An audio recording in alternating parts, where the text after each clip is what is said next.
Okey, selamat pagi. Setingkat lagi pelajaran kita pada hari ini iaitu peringkat asas kawat kaki. Kawat kaki merupakan salah satu core curriculum yang wujud di setiap institusi pengajian dan juga pendidikan di Mara. Jadi di IKM Abusri, kawat kaki merupakan asas utama dalam core curriculum. Setiap pasukan uniform ianya mesti melibatkan diri dalam asas-asas kawat kaki. Sepatutnya kawat kaki ini kita kena buat secara praktikal di dataran ataupun di padang-padang kawat, disebabkan keadaan norma baru pendidikan terkini disebabkan COVID. Jadi kita tak boleh meneruskan kawat kaki di padang-padang. Kita terpaksa mengikut SOP Kementerian Kesihatan Malaysia. Walau macam mana pun, saya cuba sedaya upaya untuk merealisasikan core curriculum melalui online. Walaupun kita belajar online ini tak sama dengan praktikal, sekurang-kurangnya dia dapat membantu dalam core curriculum. Kita tengok slide by slide. Saya akan terangkan slide ke slide, yang mana dalam slide itu ada paparan anggota yang menunjukkan macam mana kedudukan kawat, macam mana kedudukan senari dia dan sebagainya. Okey, tengok pengenalan yang pertama iaitu peringkat asas kawat kaki. Berkawat adalah asas untuk membentuk tata tertib dalam pasukan. Asas dan panduan tata tertib semasa peperangan atau waktu aman adalah berdasarkan kepada kawat yang diperbaiki berkali-kali. Kebiasaannya apabila kejayaan tercapai, tak kira di mana tempat, maka upacara pembarisan akan diuruskan kepada semua ahli dalam satu keluarga. Maksud ayatnya tadi, kawat ini kita kena buat berulang kali. Maksudnya berulang kali ini, kita kena praktikal berkali-kali barulah kita dapat keseragaman kawat. Keseragaman kawat maksudnya gerak langkah, gerak kerja kita sekata dan seia. Contohnya kalau kita melangkah kaki kiri, kiri semua, kaki kanan, kanan semua. Kalau kita nak pegang tangan kanan, kanan semua. Itu yang dikatakan gerak langkah kawat yang sekata. Untuk mendapatkan keseragaman kawat, mestilah melalui latihan dan juga praktikal yang berterusan. Walau macam mana pun kita tak dapat buat disebabkan kita ada halangan-halangan tertentu. Saya hanya boleh memberi dalam bentuk tutorial saja. Okey, tujuan berkawat harus diingatkan. Salah satu tujuan berkawat kita untuk membentuk satu pasukan, membentuk seorang kadet pertahanan awam yang mempunyai tahap disiplin yang tinggi, tata tertib dan cergas, membentuk kadet yang taat kepada perintah ketua, membentuk ahli-ahli supaya bekerjasama dalam satu kumpulan. Maksud membentuk seorang kadet pertahanan awam yang tahap disiplin yang tinggi, tata tertib dan cergas. Maksudnya itu, kawat merupakan asas yang paling utama dalam membentuk disiplin diri, jati diri dan ketahanan mental.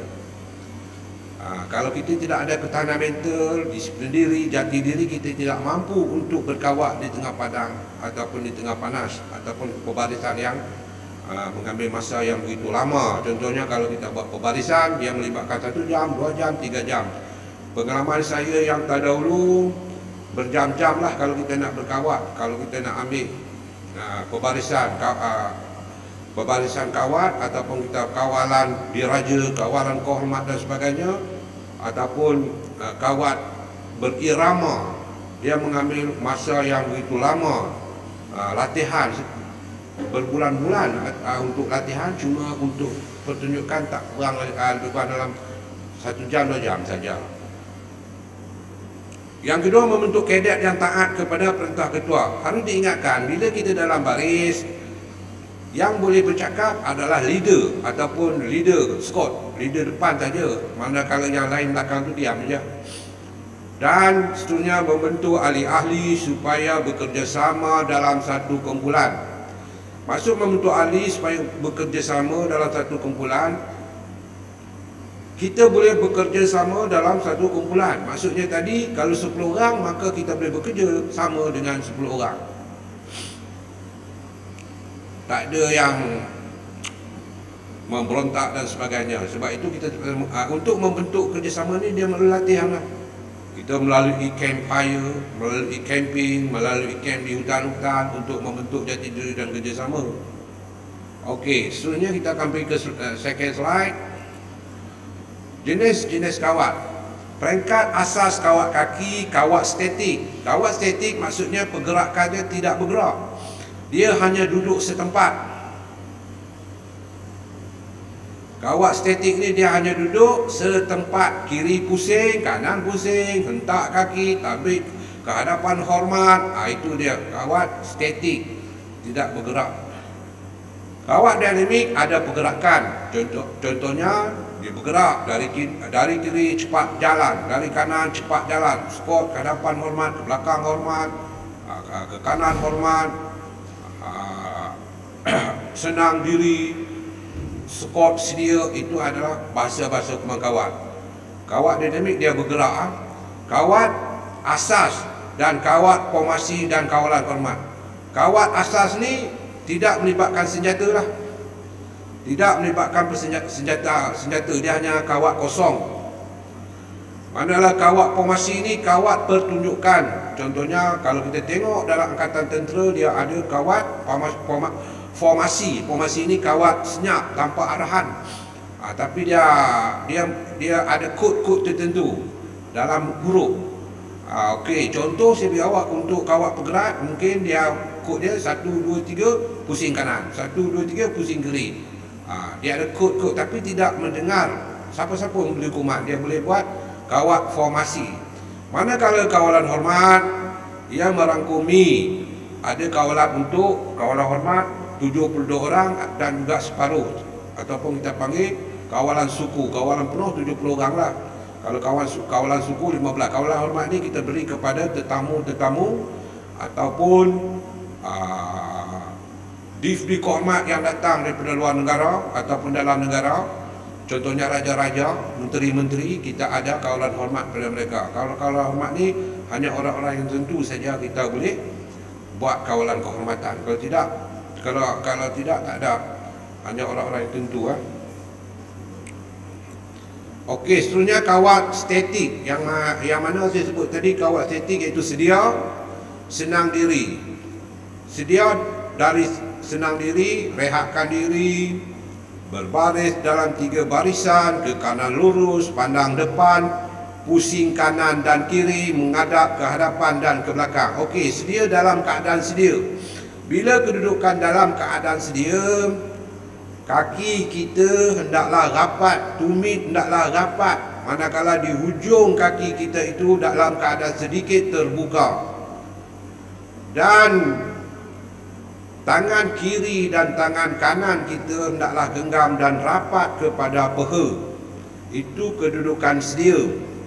Manakala senang diri, kaki kita dalam keadaan terbuka, tangan kiri dan tangan kanan dalam keadaan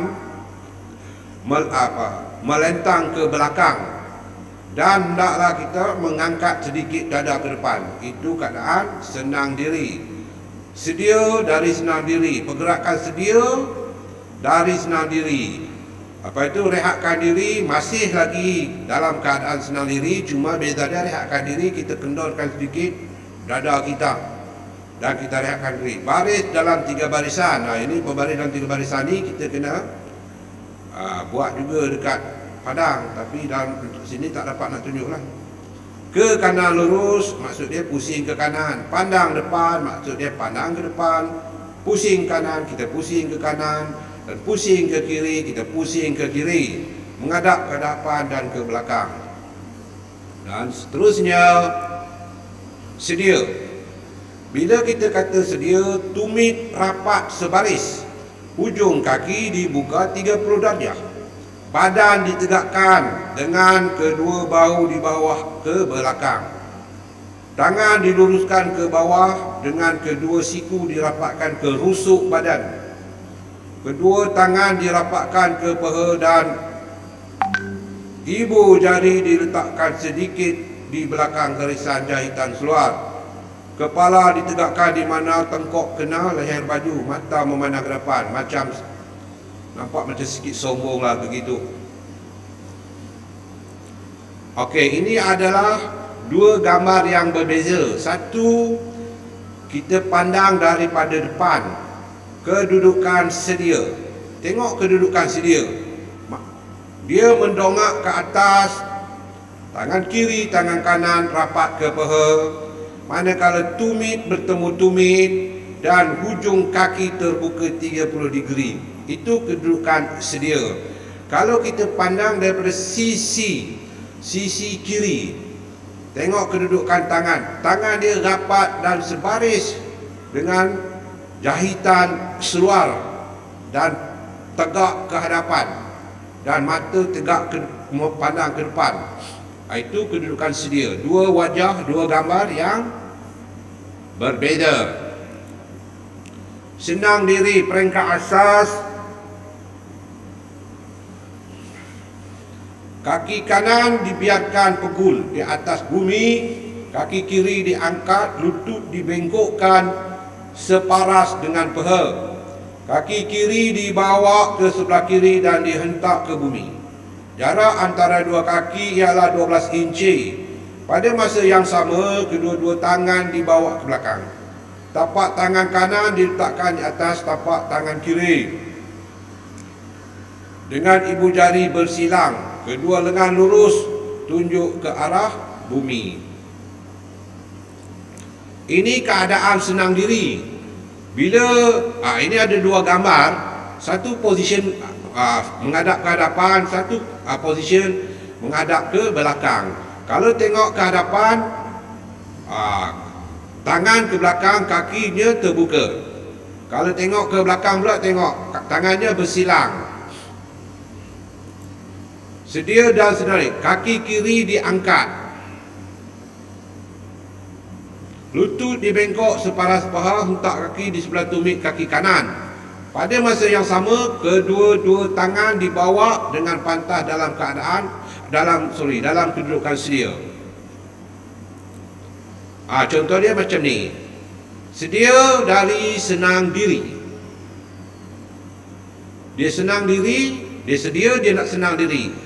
Angkat kaki, lutut bengkok, peha paras, hentak di sebelah kaki kanan. Dalam keadaan sama, tangan dibawa ke belakang. Ini sedia dari senang diri. Rehatkan diri. Di atas hukuman rehatkan diri, kira masa 1, 2, 3, rehat. Kendorkan anggota badan, iaitu bahagian pinggang ke atas, dengan perlahan-lahan tanpa menggerakkan kaki. Ini maksud dia rehatkan diri. Rehatkan diri. Bila tengok gambar raja depan, tangan dia masih lagi terangkat ke bawah. Tapi bila rehatkan diri, nanti tangan tu dia akan jatuh ke bawah. Tapi masih lagi dalam keadaan senang diri. Berbaris dalam 3 barisan. Semua orang berbaris dalam 3 barisan. Itu hukuman. Hadapan, tengah dan belakang. Jarak antara barisan adalah 30 inci. Jarak antara ahli adalah jarak satu tangan dengan jarak yang digenggam. Semua berdiri dalam keadaan rehatkan diri. Ini bentuk berbaris dalam 3 barisan.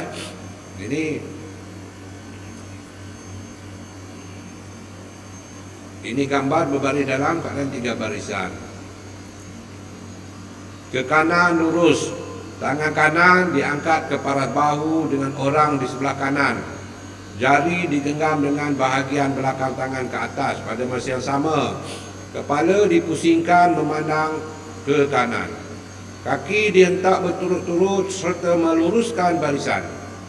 Dengan pantas, orang di sebelah kanan, barisan tengah dan belakang, tentukan jarak ke barisan hadapan 30 inci.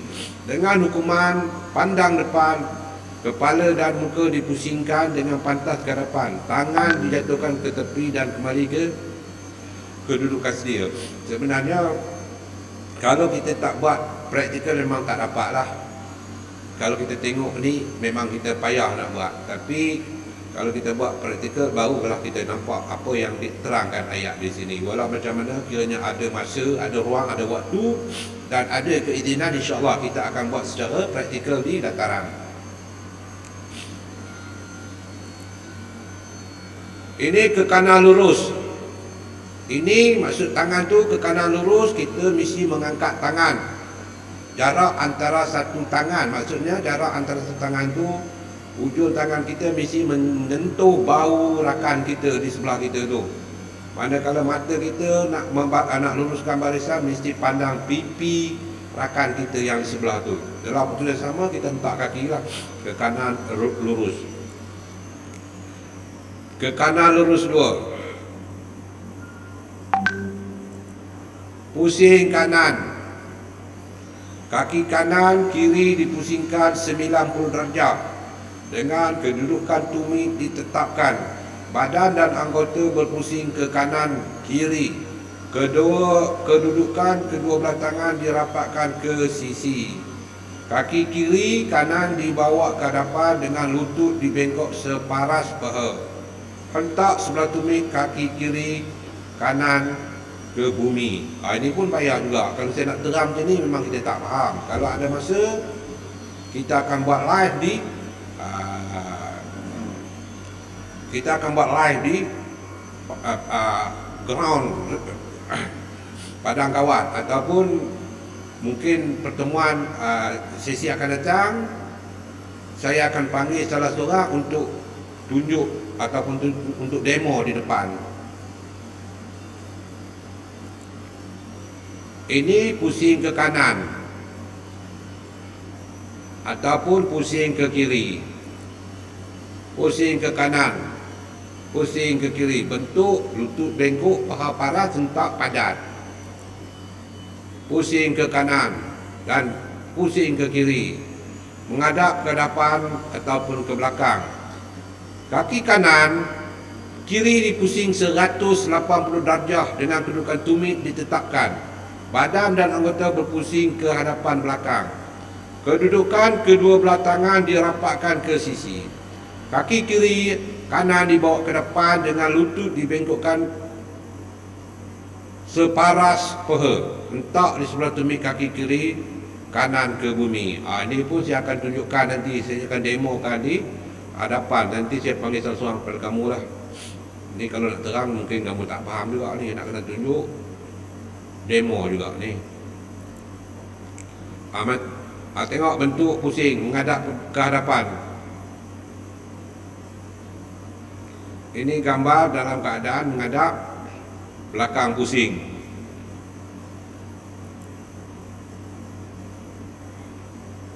Ini menghadap ke belakang.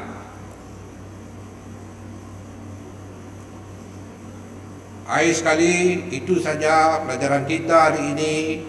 Walaupun penerangan saya ini tidak begitu jelas, kawat sepatutnya kawat dia mesti membuat secara praktikal. Kalau teori ini memang susah nak faham. Walau macam mana pun awak boleh study, dan kiranya ada masa kita akan buat secara praktikal. Sekian saja. Assalamualaikum warahmatullahi wabarakatuh. Itu boleh awak